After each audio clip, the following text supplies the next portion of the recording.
Bienvenido, señor secretario. Lo hemos recibido como secretario en 3 ocasiones de diferentes portafolios, pero lo cual le hace a usted uno de los secretarios más experimentados en estas comparecencias. Lo felicita a usted. Me quedaría una duda que seguramente no se puede responder ahorita. ¿Cuál es su impresión? ¿Cuál es su impresión, señor secretario, de ser secretario de Hacienda del PAN y después secretario de Hacienda del PRI? En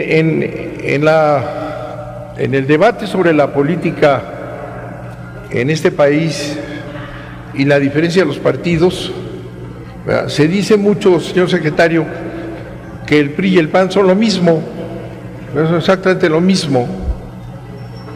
Tal vez usted nos podría decir y sacarnos de esa duda que se maneja mucho, el PRI y el PAN son la misma cosa. Me podría decir entonces, al analizar, si tuviéramos tiempo y si no después me lo platicaría, señor secretario, ¿cuál es la diferencia del PAN en su política económica a la diferencia del PRI? La Secretaría de Hacienda, ya en el sistema neoliberal, desde el PRI hasta la fecha, es la que conduce al país. En aquellos tiempos en los cuales alguien decía éramos felices y no nos dábamos cuenta, la política la dirigía la Secretaría de Gobernación, pero eso se fue modificando, y en estos últimos años quien dirige la política es la Secretaría de Hacienda, y se dirige la política económica y la política desde la Secretaría de Hacienda. Eso tiene un efecto muy importante, ¿verdad? El desplazamiento de la política y el establecimiento de una política economicista vinculada a intereses extranjeros. En consecuencia, pues podemos decir que en realidad no ha cambiado nada desde los últimos años del priismo, 12 del panismo y ahora de este neopriismo. ¿Cuál es la diferencia? Sería interesantísimo que pudiéramos conocerla, para no decir el PAN y el PRI son lo mismo. Ganan Veracruz o no ganan Veracruz, se entregan Campeche, se entregan acá, y en fin, es un peloteo que ya no sabemos quién es quién en estos arreglos electorales, y desde luego en la política económica, que es la base de la política, y la Secretaría de Hacienda, que es el mando de este país. Ese es a lo que ha accedido usted, señor secretario, al mando a través de la economía de México. La situación de nuestro país, y eso sí lo voy a excluir a usted de la responsabilidad porque acaba de entrar, nada más lo vimos cargando una cajota que le entregaron y la pasó de un lado a otro. No. Todo lo que podemos decir ahorita sobre la economía, pues no es su responsabilidad, aunque lo será a partir de hoy. Vamos a ver qué logra usted hacer en este desastre económico del país. El gobierno de Peña Nieto gobierna para la oligarquía, gobierna para los intereses económicos dominantes en México, no los intereses económicos en general, gobierna para los intereses transnacionales, para el manejo del poder hegemónico extranjero, y en consecuencia, pues quienes crecen y a quienes les va bien son esa pequeña fracción del país, y tenemos un gobierno que no atiende las necesidades de la población, y por tanto es un gobierno que no gobierna para quienes lo eligieron o supuestamente lo eligieron, sino es un gobierno que gobierna para la oligarquía. Y los datos así lo reflejan. Los datos nos muestran a un gobierno de Peña Nieto dedicado a garantizar privilegios, dedicado a garantizar la penetración del capital extranjero y su hegemonía, dedicado a proteger a las grandes empresas y en un cero desarrollo, cero desarrollo. Este gobierno ha mentido a la nación una y otra vez y lo vuelve a hacer. Respecto a lo que va a crecer, dice, vamos a crecer tanto. Cuando las provisiones del crecimiento son del 3% al final, terminamos con un pobre crecimiento de 1.9 a 0, a 2%. Y una y otra vez se miente, y lo volvemos a ver otra vez en ese paquete que le entregaron, señor secretario. Se miente, no se va a crecer eso, es mentira. Está planteándose ya como una utopía, como un engaño general. Desde hace 35 años, con esta política neoliberal que se ha pasado, ese PRI neoliberal, a ese PAN neoliberal y a ese PRI neoliberal, ¿verdad? Podemos decir que, ¿verdad? El crecimiento per cápita es de menos de 1%. Es un fracaso absoluto. Sí. Todo lo que se diga es falso. Un crecimiento de 1% es lo que provoca un cero crecimiento, una distribución de la riqueza absolutamente contraria a los intereses de la nación, favorable a la oligarquía. El salario mínimo en México es el más bajo de toda Latinoamérica. Estructuralmente no podemos crecer porque no solo no se genera mercado interno. Ahorita en su intervención oímos hablar del mercado interno. Hay salarios estancados, impuestos regresivos, porque desde el gobierno no existe política industrial de desarrollo nacional, no existe.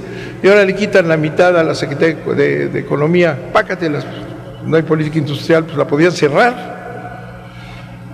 En sus prioridades pues no está el que la economía crezca, sino que se concentre la riqueza. Esa es la política que han venido llevando. La alta concentración sin precedentes de la riqueza que han mostrado reportes como Oxfam y el del Observatorio de Salarios de la Universidad Iberoamericana es muestra inequívoca. En 1976, por ejemplo, el trabajo y el capital se repartían el ingreso nacional más o menos 50% en 50%. En 2015, el trabajo, todos los trabajadores solo tienen el 24%, todo lo demás está concentrado. Solamente el 24% se garantiza a los trabajadores. Pues ¿para quién gobiernan? Pues es evidente, se gobierna para la oligarquía nacional. Mientras hay empresarios de las industrias exportadoras favorecidas por el modelo que ganan en promedio entre 138 y 85 mil y 88 millones de pesos mensuales, hay pequeños empresarios cuyo ingreso no alcanza los 6,000 pesos al mes, campesinos y comunidades indígenas con ingresos mensuales menores a los de un salario mínimo, y la Comisión Nacional de Pueblos Indígenas, la Secretaría de Agricultura y la de Medio Ambiente, que pudieran apoyar de manera conjunta el desarrollo de estos pueblos y comunidades, recortan en promedio sus recursos en 39%, casi 40%. En lugar de impuestos como mecanismo redistributivo, se ha optado por impuestos regresivos, dañando a los trabajadores, pequeños y medianos empresarios, clases medias, la caída en los ingresos petroleros, que lo sabían, porque esto de que es el entorno internacional es falso. Están matando a Pemex. Si a Pemex la están liquidando, porque ese es el compromiso que estableció Peña Nieto con los intereses norteamericanos que impulsaron la reforma energética. Ese es el compromiso, es desaparecer a Pemex. Aquí está el señor secretario general, que es el encargado de ajusticiarse a sus propios trabajadores. Muy bien, bravo. Tanto la CFE como Pemex están destinados a desaparecer y la reforma energética lo señala. Se han entregado las empresas fundamentales de este país, ¿en espera de qué? Y lo dijimos en la reforma energética, ¿en espera de qué? De que lleguen las empresas transnacionales a pagar impuestos, y ya Pemex no existe, CFE tampoco, ¿verdad? ¿Y ustedes creen que van a pagar los impuestos que le están quitando a Pemex, que lo están matando todos los días? ¿Verdad? No, es un salto al vacío verdaderamente irresponsable. La caída de los ingresos petroleros se compensa, fíjense, con 600,000 millones de recaudación adicional de impuesto de la renta a personas físicas, con 250,000 millones adicionales de impuestos a las gasolinas, fíjense, 250,000 millones adicionales de impuestos a las gasolinas. Eso es lo que están cobrando con un impuesto escondido, que no tiene nada que ver con el entorno financiero, al contrario, o la caída de los precios del petróleo, al contrario, estamos aquí con unas gasolinas que importamos ya a más de la mitad, porque de eso se trata, de matar la producción de gasolinas del país y todas las empresas públicas relacionadas con la energía, ¿verdad? Pero ¿cómo cubrir eso? Como lo estamos viendo, 600,000 millones de recaudación adicional del impuesto sobre la renta a las personas físicas, insisto, con 250,000 millones adicionales de impuestos a las gasolinas, con más de 200,000 millones de pesos cada año de deuda, más de 200,000 millones de pesos cada año de deuda, y rompiendo la autonomía del Banco de México recientemente con el uso de los remanentes del Banco para Hacienda. Que ese es un tema que me gustaría que nos explicara el señor secretario. El Banco de México ya está obligado, con reformas que vienen perfectamente establecidas, de que los remanentes se tienen que pasar a la Secretaría de Hacienda para que cumpla con estos enormes déficits que está teniendo. Mientras las grandes empresas del país pagan entre 1 y 13% de sus ingresos, 1 y 13% de sus ingresos, los trabajadores pagan un máximo de 35%. Mientras sectores como el minero, que tienen un régimen de privilegio, el pueblo de México paga 40% de sobreprecio por impuestos por las gasolinas y combustibles. 4 de cada 10 pesos del precio de la gasolina van a parar a Hacienda. En 3 años la recaudación, de ser de 16,000 millones de pesos por este impuesto, han pasado a 280,000 millones.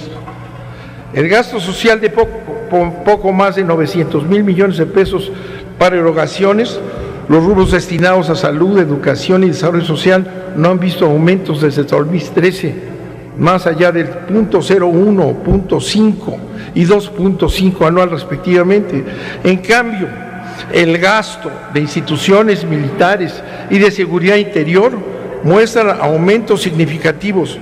Gobernación, Marina y Defensa Nacional han observado un crecimiento promedio anual de 44%, 5 y 4%.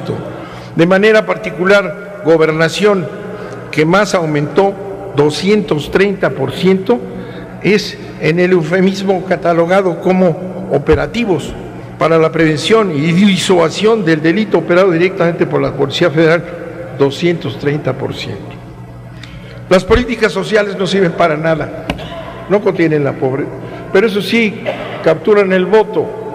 Quienes estamos pendientes de lo que ocurre en el campo, trabajando en asuntos electorales y hablando con la población, sabemos que tienen pavor, ¿verdad? Pavor al gobierno, ya sea PRI o PAN, porque cambia en esta similitud de que hablábamos, pavor de que les quiten las despensas, que les quiten las miserias que les dan, lo poquísimo que logran para poder comer. Entonces, esta política social para contener la pobreza lo único que hace es contener y aprisionar y ahorcar a los pobres sometidos a esa política social que usted, señor secretario, en su recorrido por el país señaló que no sirve.